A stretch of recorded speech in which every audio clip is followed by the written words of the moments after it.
Welcome to CPG Vibes. No script, just chat. We talk all things food and beverage and so much more. Feel our vibe and search for CPG Vibes on Apple Podcast or Spotify, and make sure to give us a 5-star review. If you'd like to sponsor our show with your product or service or be a guest, email us at cpgvibes100@gmail.com. Now your hosts, me, Alex Bear with Genius Juice, and Wade Vennie.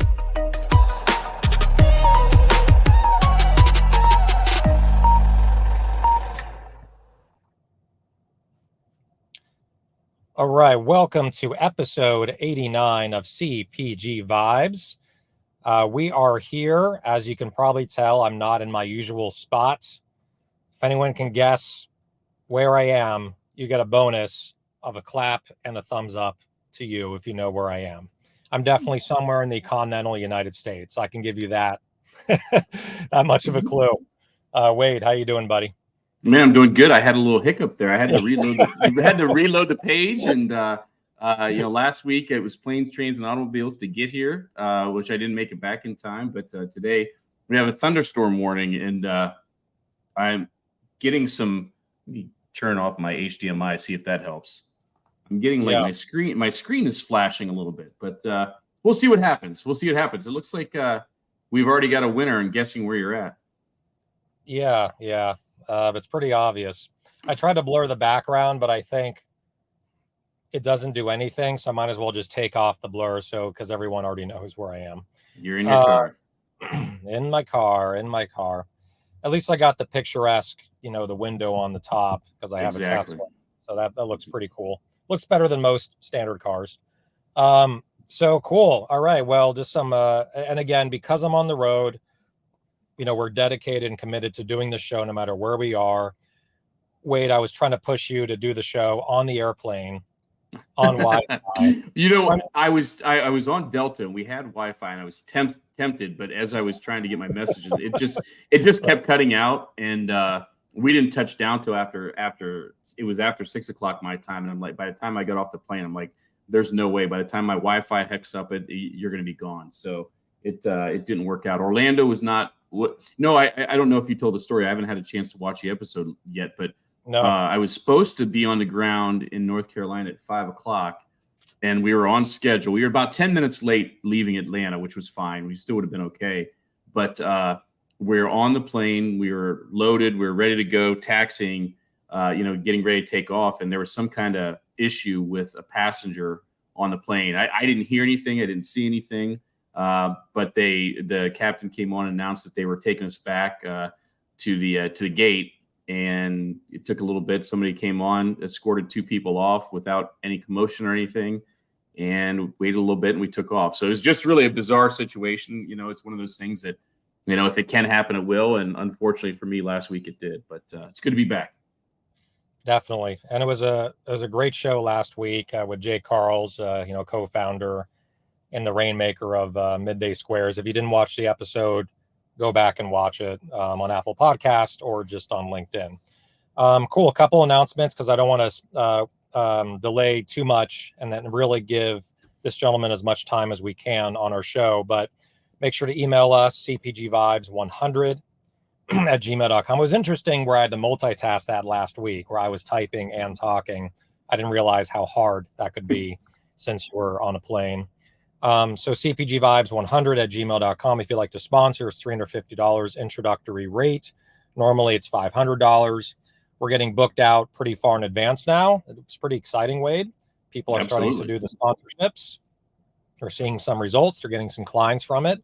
So make sure we're looking at December now for some booking before the end of the year. So maybe you can get a nice sponsorship under your Christmas tree by the end of the year.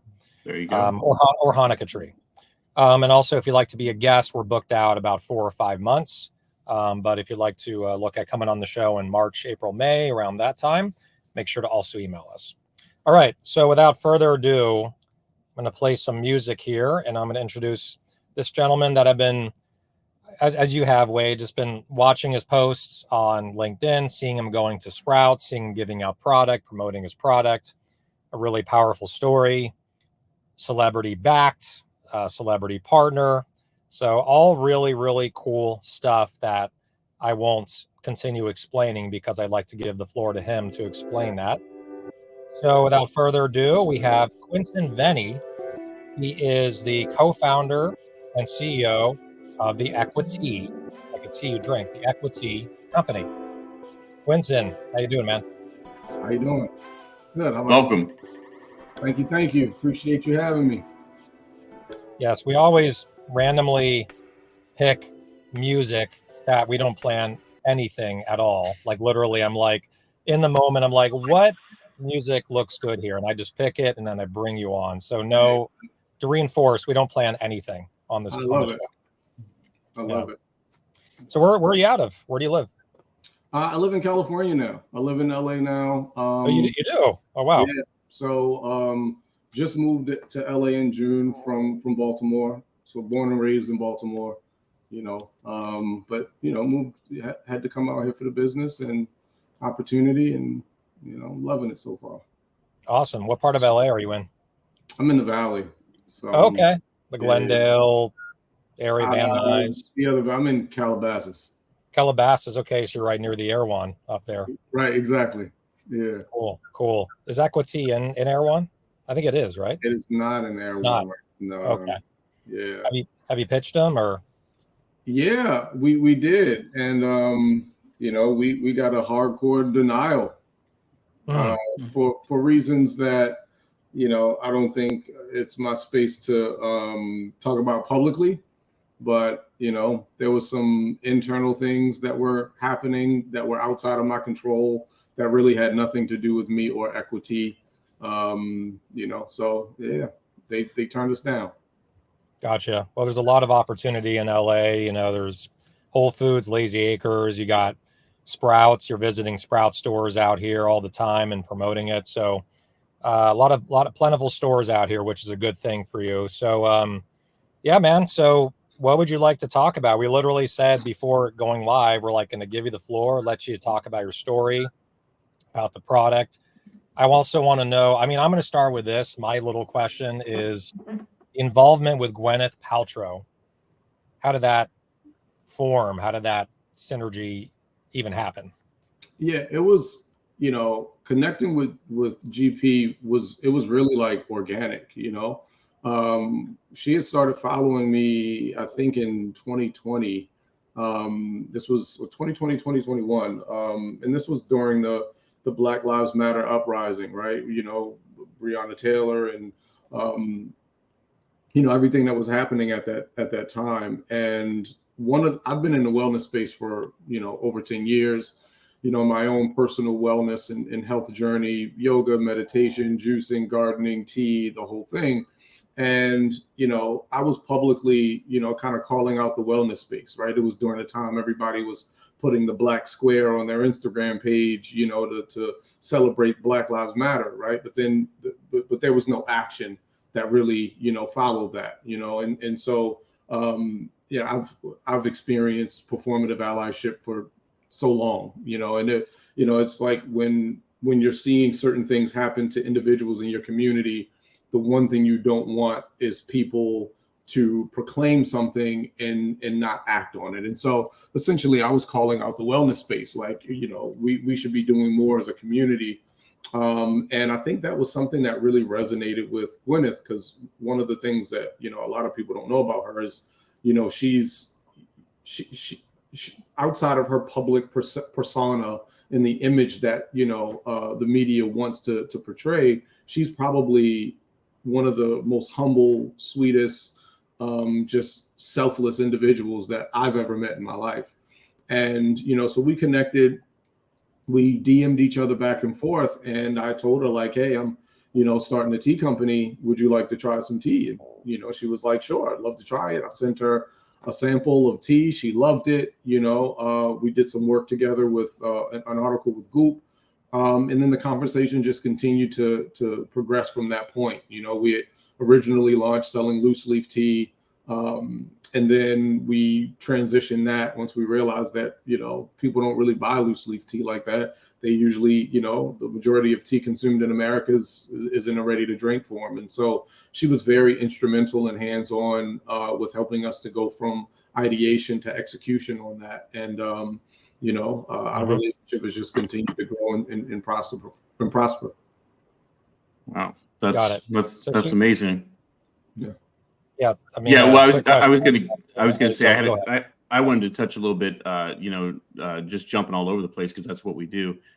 Quentin, I've followed you for a while. We've been connected, and just your general story. I mean, how does someone in Baltimore, LA, talk a little bit about how you got into tea? I know the story, but I think it's just such an incredible story. I'd like you to share that a little bit, to talk about how you got to where you are as far as what motivated you to start the company and, kind of go from there. Yeah, of course. The Equitea was really started out of a space of necessity. My son, when he was 7 years old, he was diagnosed with ADHD. And, a few years prior, I'd gone through my own battle with mental health issues. I was diagnosed with severe generalized anxiety disorder, panic disorder, major depressive disorder, PTSD. And I was prescribed medication, right? It was told that this pill would cure everything.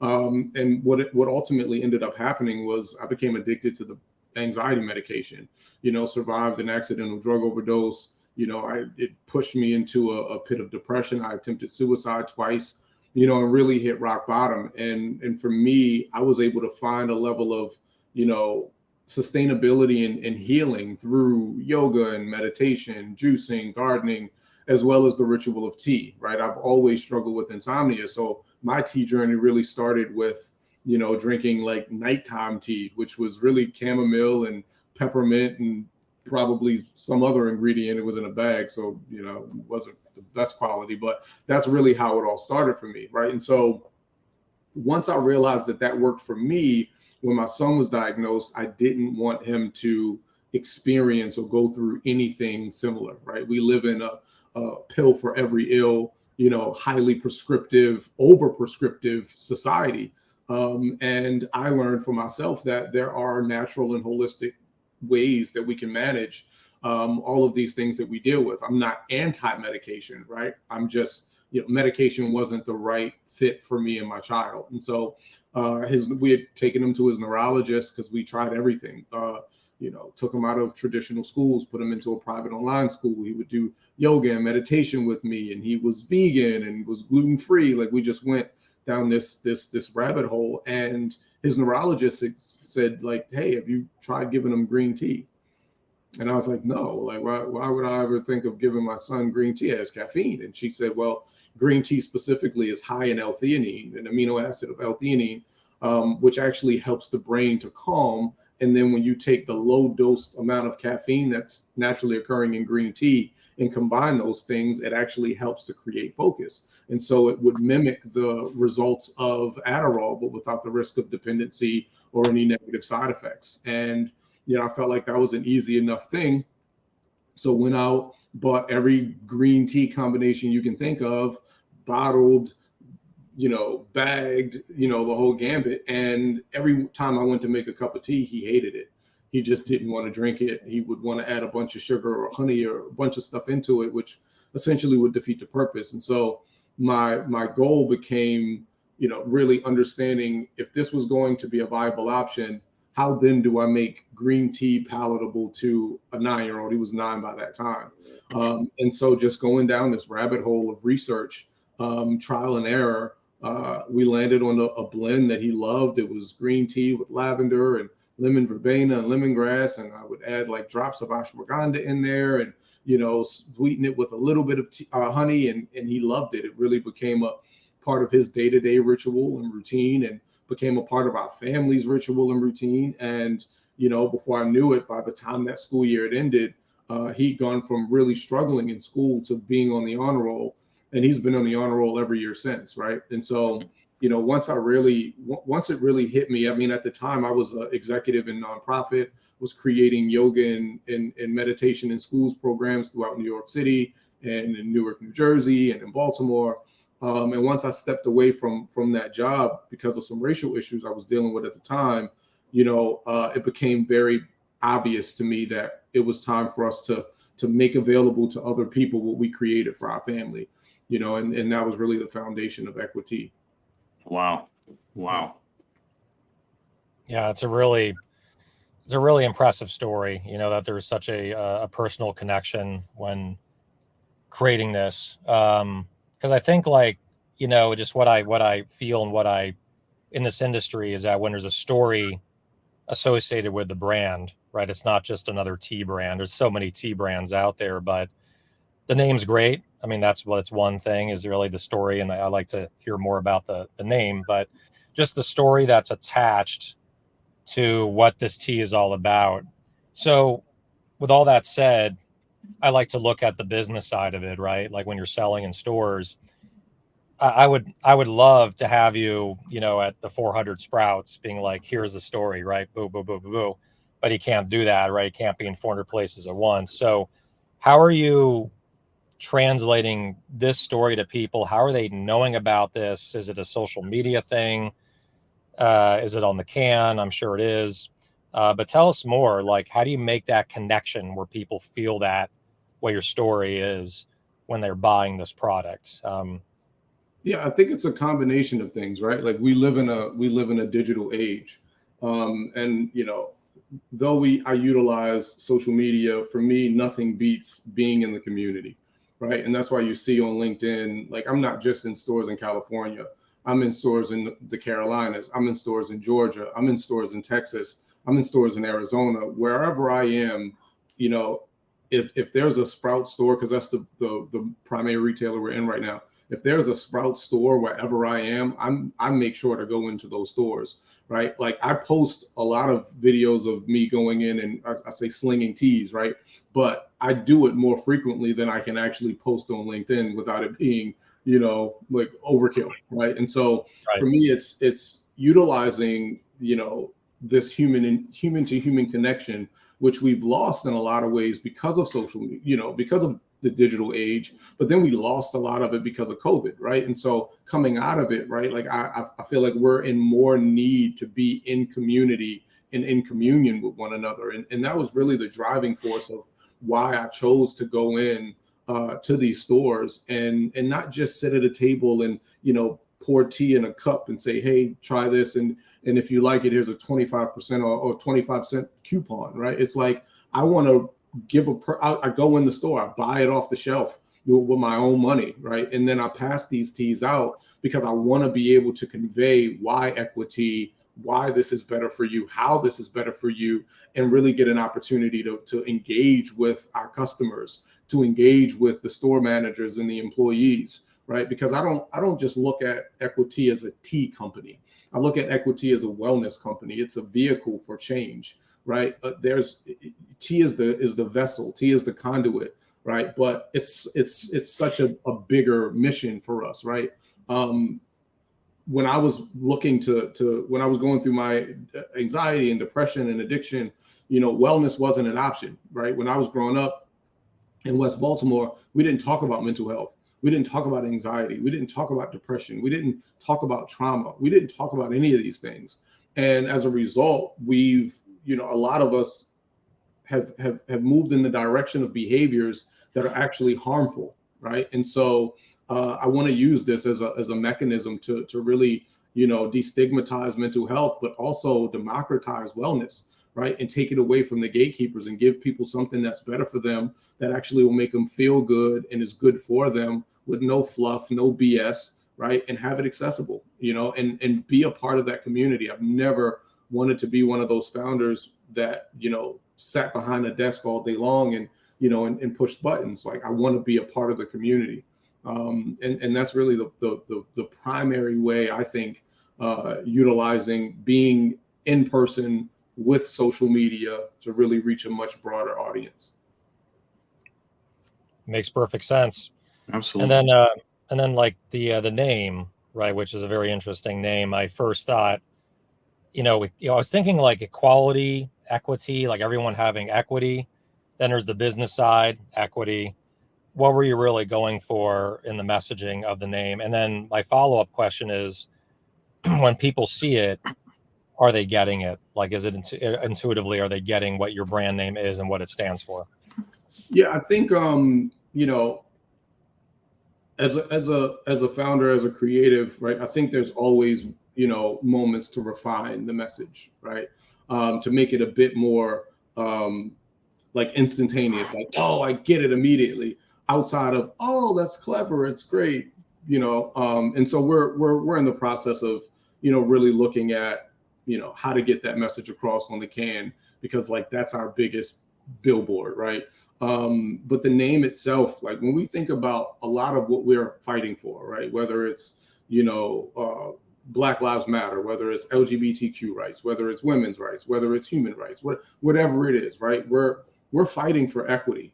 We're not fighting for equality, right? We've long gone are the days for equality. We'd have to burn it down and build it back up, right? Because we didn't all start at the same place, right? So equality is out the window, but there is an opportunity to create equitable opportunity, equitable resources, equitable access, equitable education, right? So that we all have the ability to feel well, right? Being well and healthy and feeling well should not be something that's reserved for the privileged. It's something that is a human right. And by by naming the company Equity, then anyone who holds this can in their hands, we know exactly what they represent and what they stand for. And it's very much what we represent and stand for, right? And so really fighting for that, for wellness and well-being of humanity, right? To be equitable. And that's what we're pushing for. That's the larger mission. It makes a lot of sense. One of the things I wanted to ask you, Quentin, was you mentioned earlier that you started with bags, right? And one of the things we talk a lot about it on the show is how at some point, sometimes, whether it's unfortunately, a lot of emerging brands don't make it, right? They for whatever reason, whether it's lack of funding, lack of whatever it may be, right? They don't make it. But your story is different because you transitioned from different in a lot of ways, but you transitioned from one product, completely stopped the bags altogether, and went to this ready to drink. So talk a little bit about, at what point that, whether it was a light bulb or a revelation came that, okay, we've got to exit this and pivot and go a completely different way, how that happened, and, how you came to that conclusion. Yeah. I love that question. The plan originally was to open a tea shop in Baltimore, right? There was a brand new development that was happening called Port Covington. They changed the name. I think it's now called the Baltimore Peninsula, right? It was, I think Kevin Plank, the co-founder of Under Armour, the founder of Under Armour, he had created, like, he bought the last waterfront property in Baltimore and was developing mixed use developments, right? So apartments, he has the Sagamore Distillery, on the property. The additional Under Armour headquarters was on the property. So we wanted to really just open up a tea shop, because we had a very unique thing that we were offering. And again, for me, it was all about being in community. The fear behind that was we were still in COVID, and we didn't know what was going to happen once, we were free to be free again, right? And so it's like, I don't want to sign a 5-year lease, triple net lease to start a company that is, may ultimately have to shut down in a year. And so we started selling it online. And what I quickly realized was within that first year, we were getting a lot of requests from people and questions like, well, how do I do this? Do you have it in a bag? Can I put it in a bag? How do I know the proper water temperature? Because not everybody has a water heater with the temperature gauge, right? Like, can I just put boiling water in it? And there was a lot of questions that were being asked. And there's a lot of, equipment, so to speak, right? That you need. You need a strainer, you need, teapots and all of these things. And that can create a barrier of entry for a lot of people, right? If they don't have the things necessary or even the time necessary to create or make a quality cup of tea, then they're just out of it. They're just going to go and buy, name your tea brand, right? And so for us, it was really being conscious, like, if we're going to help to make this equitable and accessible, we have to eliminate the barrier of entry. And at the same time, create a quality cup of tea that is, unlike anything else. And so that was really the foundation behind wanting to go from bag tea to loose leaf bag tea into, the ready to drink format, just the accessibility component. I wasn't looking at it like, oh, is this a scalable business? And is this because that wasn't really my intention at the time. I've always been a person of service, and whether it's yoga, whether it's meditation, whether it's tea, when I find things that work for me, I feel like I have a God-given responsibility to share that. Yeah. It's really cool too, because usually when you follow your heart, it's more likely just to succeed, right? It's when you're passionate, follow your heart, every person that you talk to, every person you connect with, when you talk to about the brand and the story, they're going to feel that. So the scalability of the brand, right? Looking at it, and really just because a lot of CPG brands go through this, right? They start getting into the natural stores, they go into the Sprouts, they go into Whole Foods, they kind of start picking off the Lazy Acres and some other natural stores. Do you see this crossing that chasm? Do you see this going to a Kroger or an Albertsons, or do you want to keep it more select and more of the natural side? Like, where do you see this going realistically? I definitely see it crossing over to more conventional retailers, conventional grocers, and thinking Target, Walmart, ultimately 7-Eleven to hit convenience. Because I think that tea is such a diverse product, to keep, everybody doesn't shop at Whole Foods, like my mom shops at Whole Foods occasionally, but she's still in Baltimore. You'll catch her at Safeway. You'll catch her at Giant, and so not everybody is going to go to a natural grocer. And I feel like by keeping it one dimensional, we're limiting the accessibility component. And that's really what this is about, right? It's really about accessibility. And so, I'm very conscious that as we continue to grow, as we continue to scale, what that will translate into as far as price point, right? As far as the type of retailers that we can get into. And that's really, always top of mind for us. Gotcha. So it looks like now, because when did the brand launch, and when did you first go into stores? We launched in 2021 online. Okay. We transitioned to cans. We launched that on Father's Day of 2022. Okay, so very recent, like a year and a half ago. But we just launched in Sprouts in March of this year. Right. So you're really collecting data right now. You're just like, how are people responding to the packaging? What flavors do they like? What could be improved? What could be tweaked? You mentioned that earlier, that you're still in this, I think we always are as entrepreneurs, reiteration on how to make it better and better and connect better with the consumer. So how much more time do you think you need to collect that data, reiterate it, to get it ready to go to a more like a mainstream setting?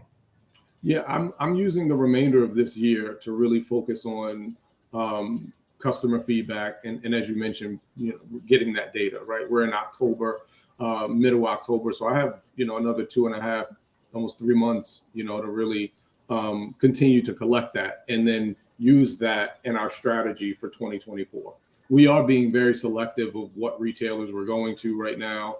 We're being very meticulous about when we want to launch. What's interesting is, these category review calendars. So it's, trying to, pitch for this, retailer during their calendar review, which may not launch until August of 2024. So it's really just being super strategic in that arena, so that we don't miss an opportunity, but we don't want to rush anything either. We don't want to go too wide, too fast. again, we want to really be methodical in how we approach 2024. I think 23 this year has been a great year to build, to collect information, to tweak and reiterate. But I think 2024 is going to be a big breakout year for us. Awesome. And then I just had another kind of a curiosity just on Gwyneth, for those that just are tuning in. Gwyneth Paltrow, right? If you haven't seen her, Iron Man, Goop, Shark Tank, everyone knows her. So like, where do you see that partnership continuing to grow? Because it's you know, it's interesting, right? There's some partnerships where the celebrity ambassador, right, is a little bit passive, like they're passive, but they're there, like they can be mentioned in social media, but they're not really focusing hardcore on it, right? Because they have so many things going on. And there's other celebrity ambassadors like The Rock, right, with Zoa, or, you know, Logan Paul, right, with Prime, where they're very active. What level is Gwyneth at, and like, let's say on a monthly basis with your brand? How active is she right now? Well, she's on our board, and she is super accessible. You know what? She and I talk practically weekly. You know, whether phone call or text or email. If I text her, she texts back. You know, she's very responsive in that way. This isn't a celebrity brand, right? So we're not positioning Equitea, you know, where I take a back seat and then Gwyneth is, you know, in it on the billboard holding the can of Equitea. Like we're Right. not that, Right. you know. I think we created something that she could really resonate with as a mother, as a mom of two incredible kids, right? As someone who deals with their own levels of stress and anxiety, being in the public space and the public eye, and really being about the prosperity of human beings, right? And the ability to help and provide something of quality and well-being, you know. And so she's been very active and hands-on from the very beginning. You know, she's not always public about it, you know, but she's very active behind the scenes, and everything from the, you know, how our products taste, you know, to, you know, I mean, I remember when we were coming up with our peach ginger, I got we were doing R&D, and I got a can of it and shot straight to her house, you know, and was like, hey, I need you to try this and give me your feedback, you know, and she was there. She was like, hey, I'll be there in 20 minutes, right? And so she's just very much hands-on and very accessible. Great. Love it. Is she in LA? She is. Okay, cool. So Quentin, your background prior to Equitea, what your background prior to that? What were you doing prior to Equitea? I was the vice president of a yoga foundation that was creating yoga and meditation in schools programs throughout the country. Gotcha. So having that background, I wanted to kind of level set to talk about your journey, like how you ended up here. So obviously CPG, it's complicated. You're in one of the most competitive, cutthroat categories in the entire space. So what kind of lessons, you know, if you're talking to someone, whether it's beverage or otherwise, what kind of lessons have you learned along the way that would you say, man, if I could go back and do it over again, I wouldn't do this, or I would do that, or something along those lines? What kind of advice would you give? Yeah, I think, you know, for me, I'm a forever student, you know. I think one of the hardest lessons for me in the beginning was finding the right partners, right? Everybody has an opinion. Everybody's like, I've done this, and I've done this before, and I've worked with this company, and I've worked with that company, and this is the way it's supposed to be done. You know, I did none of it in that way. And when I tried to follow that blueprint, I was failing, and I was failing big time, you know? And so I think it's really like, trust your gut. That's the, you know, I'm a firm believer. I'm a spiritual person, right? Your gut is God, right? Like there have been moments in all of our lives where we just didn't feel right. Like, oh, something's not right about this. When we didn't follow it, we got slapped in the face for it. When we followed it, we're like, whew, glad I, you know, avoided that, right? And so I think we can often, as human beings, especially being people that are brand new in a space, like I wasn't prepared for this. this is on the job training. I dropped out of college. You know what I mean? I don't have an MBA from Harvard, and I don't even have a bachelor's degree from the community college, right? I have none of it, right? So like this was all on the job training. And like I said, when I was following this advice from industry veterans who've done it before, who worked with these brands, it wasn't the route for me. It wasn't the blueprint that was set out for me. There's not a lot of Black founders in beverage, right? Like, so I can't follow the same blueprint as people who have access to $8 million in seed funding.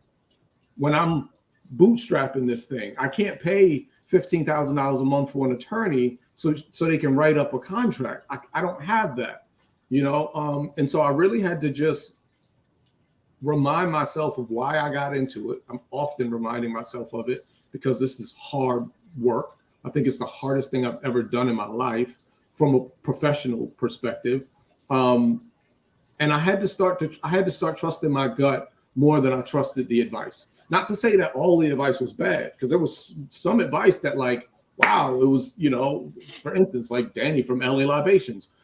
He's been a huge instrumental part in why we got Sprouts, and why we're in conversations with individuals like Kroger and Albertsons and all of that, right?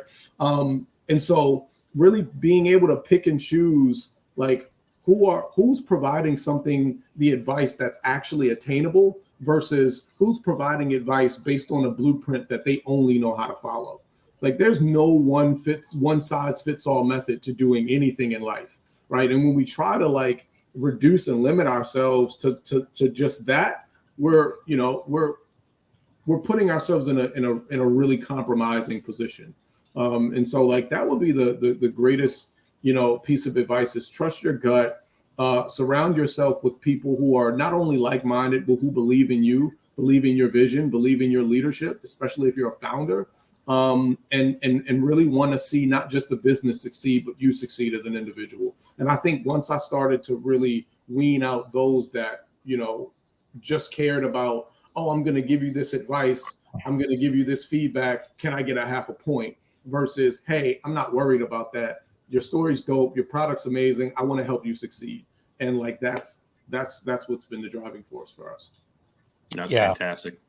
Yeah, it's such a great, how you said it, so well said. That you got to be surrounded by people that truly believe in you, and like you said, you can feel it when you're speaking to someone, when they're connecting with you, you're connecting with them on this whole other level, where that they got your back. Like, that they could be a great team member. They're in it for the long haul. They want to see you win. They don't want to take the money and run. And those people don't really come along often. It's really hard to find someone like that really puts their heart into it and genuinely cares about the brand. I wouldn't say at the same level as you, but definitely on that higher level than the average person. And there's so much to say here, man. I mean, I could have a 20-minute response, which I won't, for the sake of, we don't want to lose viewers here.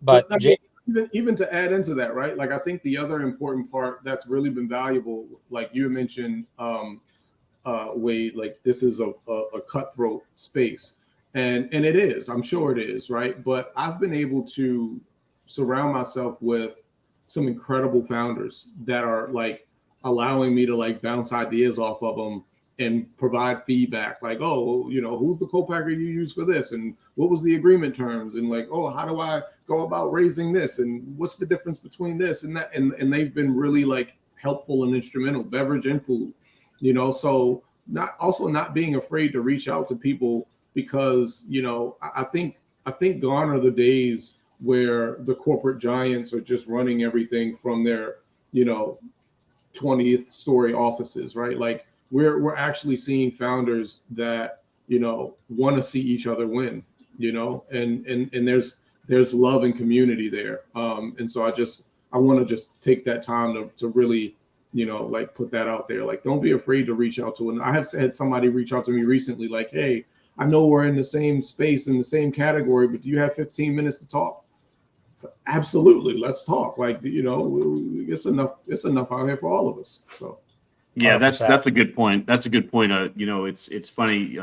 I met with Don Tolk with Neoleo earlier today, Alex and Quentin, and had a chance. No, he did not give me olive oil. He got me a cup of coffee. But he kind of asked. We were chatting about something along what you just said, Quentin, as far as how giving the space is when you connect with the right people. And I think what you said is very important, that you have to kind of remove those barriers and that fear that reach out to people, because there are people that will help you. There are good people in the space. You just have to find the right ones, right? And I think obviously you've done a good job with that. And I think as you continue to move forward, I think you're going to be one of the people that people reach out to, because you've made it this far already, and you've, again, in a difficult category. So kudos to you and what you've done so far. Yep. I want to also jump in. Just you mentioned also, Quentin, about the blueprint, right? Like, what's the way to do it, and how do you do it? And I can't tell you how many brands have failed from following the blueprint, right? And for some brands it works. Lemon Perfect, God bless them, right? They're going everywhere. They're on sale, and we've had them on the show, right? The founder, Ayani, but it's really hard to do that model when you don't have $30 million in the bank, and it's even harder to do that model when you have like a team, which is so big, with people that are just veterans that have, built different companies. So most of us, I would say 99% of us, don't have those types of resources. Like, you don't have, like, right now, right? You're learning and you're gaining connections. I sure as hell didn't have those resources when I first started. I just had, a blazer with bottles without a label on it at Expo West, just walking around trying to get people to try. Do you like coconut smoothies? So I think the blueprint is really problematic, and it's even more problematic now. And I'm very vocal about this than it was 2 years ago. 2 years ago, there was some kind of chance to raise a lot of money and make it happen. And there was, the market was flush with cash. Everyone's making tons of money off their Tesla stocks and all that. And everything's at an all-time high, after the stock market came back. So that all changed now. Interest rates are higher. It's harder to get money. It's hard to get investors to invest in you. So the blueprint, to me, for a majority of brands, is broken. And you need to be strategic and methodical, like you said, about how you attack the market. And also, I think, as importantly, what speed you go at. Like, you don't have to go fast. Yeah. If you want to get there, if you want to go fast, go alone. If you want to get there and win, go together and have a great team behind you, but go slow. So, so I've just seen too many brands say, in my first year or second year, I'm going to go to Kroger, 2,000 stores, or I'm going to go to Albertsons. And, those are great stores, but there's a time and a place. And then there also has to be awareness around your brand, number one. Number two, you got to have the money to support it, So a lot of brands they jump the gun or jump the shark and try to go into these big places because it feels good at first to be in 2,000 stores. But it doesn't feel good when you have a huge chargeback, you're discontinued, and all your investors are like, you just lost 2,000 stores. Should I still have faith in your company? It could really backfire with that kind of strategy. So 1,000%. And that's why we really want to use this year to continue to build our partnership with Sprouts. Like, that's the only grocery store we're in right now, and Sprouts has been an incredible partner to us. And so, like, why not take the time to really build that out before, like, I've had the opportunity to go into Kroger a year ago. Kroger was interested in our loose leaf tea, believe it or not, and so it was like, I can't afford Kroger right now. Like, we're raising capital right now. I raised the first, a little bit of money that I was able to get for R&D. I was still cold brewing tea in my kitchen and putting it in little, 2-ounce glass bottles and like, hey, here, try this. You like tea, right? And like, that became what I used to be able to do a 500-gallon production run to test out the product, and then another 2,000-gallon production run, and now we're in sprouts. I didn't think we were going to get 400 sprouts. I thought we were going to get like a regional account. We ended up going national. And so because there's a lot of learning to do, I want to utilize the opportunity that I have with sprouts to continue to grow within that category, within that grocer. And then we can start looking at ways to, like, slowly and methodically, move into other grocers and other retailers. 100%, man. And like one thing too, which, I've learned, right, and my journey is, when you launch into a new account of that size, a new partner of that size, it's hard to get to all the stores, but go to the hot stores, right? Go to the best stores, because if you go to the top 50 to 100 stores with sprouts, which is what you're basically doing in these different metro cities where it's busier and more dense, the volume in those stores will offset the lower volume, which happens. There's lower volume stores. And the buyer, right? The buyer for sprouts, he's looking at, he doesn't have time to look at every store, right? Buyers just can't do that. But they look at what's the average across all the stores. Maybe the A stores, the B store. I know Wade can talk way more into this. But that's a really good strategy to be like, let me dig deep in 50 to 100 stores, get them to be raving fans of Equity, talk about it to the customers, get customers to buy it. And that will lift your velocity average across all 400 stores. And they'll be a great long-term partner for you. Exactly. And that's, so again, like when we were talking about earlier, like what are the learnings? Like that's a part of the learning. I didn't know that at first. It was like, all right, I can't afford to go to 400 stores in 26 states. So what makes the most sense, and really being able to sit down and again, that's why having great people around you makes the most, is invaluable. It's like we put that strategy together. We were able to go in and identify what are the top, 50 to 100 stores in Sprouts, and like, how do we maximize, building community there? And, and I think once we are able to like see that we've, I can't say mastered, but once we've been able to really see the benefit behind that, we can take those efforts and we can duplicate those, all across the board. And I think that's the plan. Awesome stuff. All right. Well, we're getting to the end of the show here. So, and I want to definitely beat some of the Friday traffic, which I think at this point, anything after 2:30, in LA, 2:30 Friday, you're done. Yeah, you're done. Until at least 7:30. Yeah, I might as well just turn on the auto drive in the carpool lane and just not even worry about. And I'll probably get there faster because I'm not worried about going in and out of lanes, So let's, and this is just a comment from Stephanie Huey. Have you met Stephanie before in person, Quentin? I don't believe so. Okay. Are there sprouts in NorCal? There are some, right? Up there? Yeah, I believe so. Okay. Yeah. She's at the Whole Foods Potrero Hill. And she's been there for, I think 25, 30 years plus. And she's in the supplement department. The most giving, wonderful woman, like just checks in with you, wants to help you, sends you things to really help you on your journey, your entrepreneur journey. She's been doing that for me and many other entrepreneurs. So next time you're up in NorCal with your, when you're doing your Sprouts tour, make sure to go to Whole Foods Potrero Hill and say hello to Stephanie. I sure will. And Stephanie, we're on LinkedIn, like, let's connect. I would love to share more, learn more. I'm always looking to, continue to build, relationships with incredible people. Awesome. And she says, agree with Quentin Vennie's strategy 100%.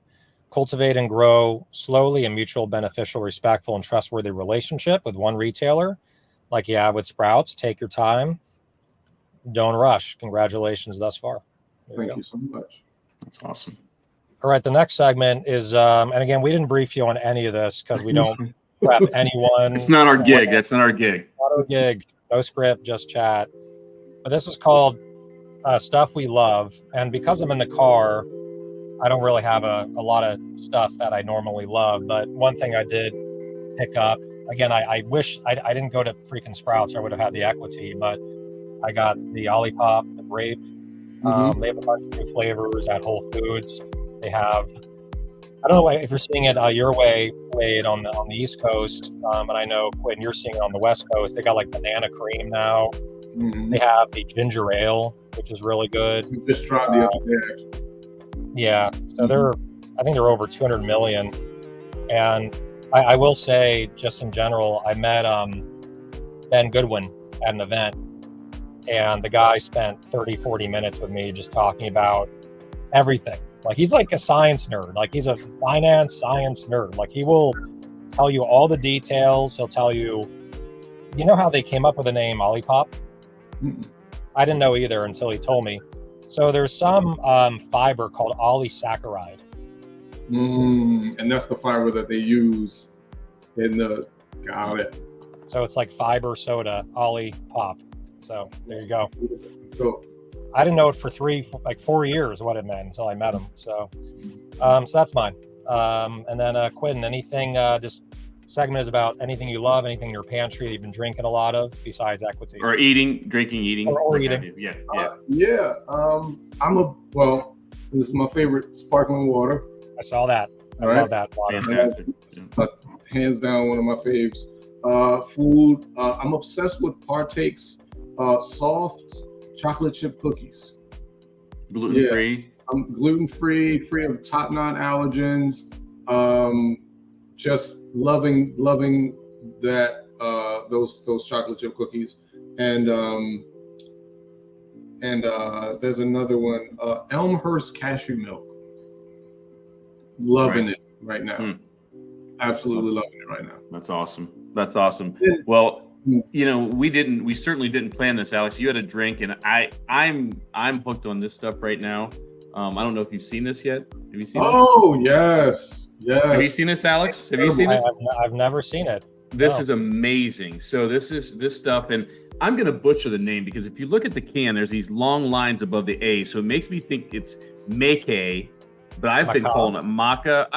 All I know is it tastes really good. I'll put the link in the chat, but I'm telling you. So Alex, this stuff, Quentin, it sounds like you've had it. This stuff has the equivalent of 8 shots of wheatgrass in this one can, and it tastes amazing. It's organic.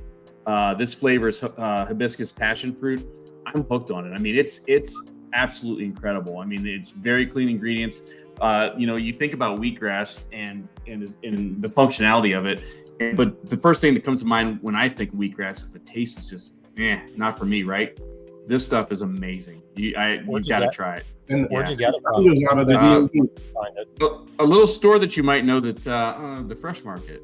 But I think Sprouts, maybe Whole Foods carries it as well. But they have gained a lot of ground over the last 9 months. I'm actually connected with the founder. He's from the DMV area. So he's a good guy. He's a good guy. I met him in Orlando earlier this year. Yeah, he's a good guy. Awesome. Yeah, but that's my thing. 8 shots of wheatgrass in a can, and it tastes good. Wow. Imagine that. Yeah. I couldn't even have one. I mean, when I remember back in the day when I would go to different juice bars, like this is when I was like 20, and they, like Jamba Juice, they have like the grass there, like displayed in front. I'm like, I'm not going to buy that. You're taking grass and pressing it. It just looks weird. And yeah, it didn't taste good. And that's why I never went back to it. Alex, I pulled up Lost LA. Just I see Erewhon's, I see Gelson's, I see Sprouts, nice. Bristol Farms. So it's definitely out your way. Definitely they really gone west. I mean, they made a big expansion. Unique product. So yep, that's what I got. Cool. All right. So the next segment, and we'll need your help on this, Quentin, and we'll explain why, is called Friday Freebies. Friday Freebies. All right. So Wade, I'll need your help on this. So we have this week's sponsor, which is Genuine Ginger. The founder and the CEO, call her CEO, is Michelle Tyler. But I can explain at least. I need your help on the permanent sponsor. But as far as this week's sponsor, so they are a social media boutique agency that's extremely affordable. It's run by a few different people, including the founder. Like, she's the one literally on the accounts, like posting and putting hashtags and stories and reels. She manages TikTok. She manages your Instagram. She just took over the Genius Juice account. And you can see even in the last week, the last 6-7 posts have been phenomenal. I was doing the posts before along with an intern, and they weren't bad, but she's on a whole other level. So we love them. We've been working with them now. Genius Juice retained them, and they're just great. They're also working with one of my clients. So they're working with different clients that I know. They do a great job. She's with Ocho Chocolate, which is pretty big, and a couple other big name clients. So she does big companies, she does small companies, and she'll basically take over and manage your whole social media and do creative. So, so Quentin, we will need your help on this one. We need to come up with a question, something you mentioned, your story, your brand, anything, something hard to answer, and then they will win. And what is the prize? The prize is a giveaway. It's a 1-hour call with Michelle from Genuine Ginger, where she'll evaluate your brand's social presence, discuss a social strategy to help bring your brand to life with engaging content. So that's pretty valuable. And the one thing that I would say is to make sure that if you win this and you're not a brand or not with a brand, if you're someone, make sure you can gift it to someone, your favorite brand or someone that you think could benefit from this service, because obviously it's could be a pretty significant, valuable prize. We just want to make sure it gets in the hands of someone that can use it. So let's keep that in mind as we, if you win and you're not with a brand, that's what we want to do.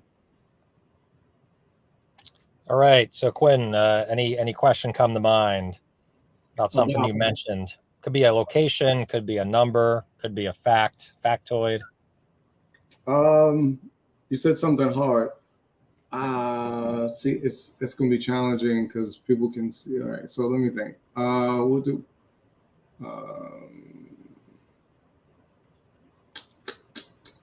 I got one. If you want, I can do like just kind of spike the ball, or what is it? Lay up the ball so you can spike it. Yeah. So with Gwyneth, you sent her something from R&D, like a flavor or something. Mm-hmm. Right? That's a good one. So you're with me on that. What was the flavor, right? What was the flavor that Quinn sent to Gwyneth that he wanted her to try? Sent directly to her house. It's got to be exact too. You can't just say like one word. It's got to be the exact name of the flavor. Yeah. That's a good one. Yeah, we've had a lot of practice, 89 episodes of coming up with questions. And then if our guests, if we don't have a guest on, then we really are on the spot to come up with the question. Typically takes a little bit to get a response. So we're waiting for that. Hopefully, Quentin, you can see the comment there from Martin Stoops. He said, good show, fantastic, all caps guest. Keep up the good work, Quentin Vennie. So, I think as I look through some of the comments, and I think, if you have a chance later, you can go back and scroll through if you haven't been able to keep up. There's been a lot of positive feedback just with your story, and just for you sharing and being so open about your history. So, it's been nice to see. So that's she's close there. That's she's missing a word, Alex. Yeah, it's not the exact flavor name, right? I don't think. Missing something. It's close. And while we're waiting for that, Alex, I can talk. I was going to say I can talk about our ongoing sponsor if you'd like. Yes. And that's Luke Abbott and VDriven.com. So VDriven is a CPG partner for emerging purpose-driven brands. They fuel growth and innovation by providing strategies and support in every phase of the retail journey, from leadership coaching, brand management, accounting, sales strategy, day-to-day tactical support. They can be the end-to-end solution for brand business needs. Their leadership team, Luke Abbott, has decades of real-life experience in all the key areas of the business and knows what it takes to help brands succeed. So I put the link there at vdriven.com. I'll put Luke's email up here in a second. And it's funny, again, I mentioned Don Tolk earlier, and he connected with Luke as a from following the show. So I think it's pretty great that the things Luke's doing for emerging brands out there. So I'd encourage anybody to reach out to Luke. So awesome. Yeah, they also help with trade spend deduction. which is really, really key. And they do your accounting too for a really, really low price. So they're awesome in the CPG space for a lot of different solutions. So I think by default, especially because I got to beat the traffic here, let's give it to Stephanie because she was the closest. And Stephanie, you can gift it to an entrepreneur, a brand entrepreneur that you know that has a CPG, a food and bev, or health and beauty, or supplement, all that kind of stuff. Anything, you can gift it to them. So, shoot us an email, cpgvibes100@gmail.com, and let us know who you'd like to gift that to. So, Quentin, so thank you so much for being on our show, sharing the story. It was really inspiring. I mean, I felt it. I felt it. Wade felt it. Our fans watching and listening felt it. So thank you for sharing this. We really appreciate it. Thank you so much for the opportunity, for the conversation, and for the platform. I think what you all are doing is incredible. So just truly grateful and privileged to be here. Absolutely. And Quentin, I think you know this, but just in case you don't, I put the link up in the chat. The episode will be up, the audio version on Apple Podcasts sometime early next week. Okay. Those of you tuning in, obviously the video will live on LinkedIn here, so you can check that out as well. But the podcast, the audio version, people can check it out down the road. And if they're so inclined, Alex, what can they do for us? 5 stars. Give us 5 stars, right? Yeah. So, Quentin, thank you so much. It's been a pleasure, and getting to know you a little bit better and more about your story. And as Alex said, truly inspiring. I really appreciate it. Thank you. Appreciate you. Awesome. All right, everyone. Have a wonderful weekend. We will catch you next week, same place and time for episode 90. Take care, everyone.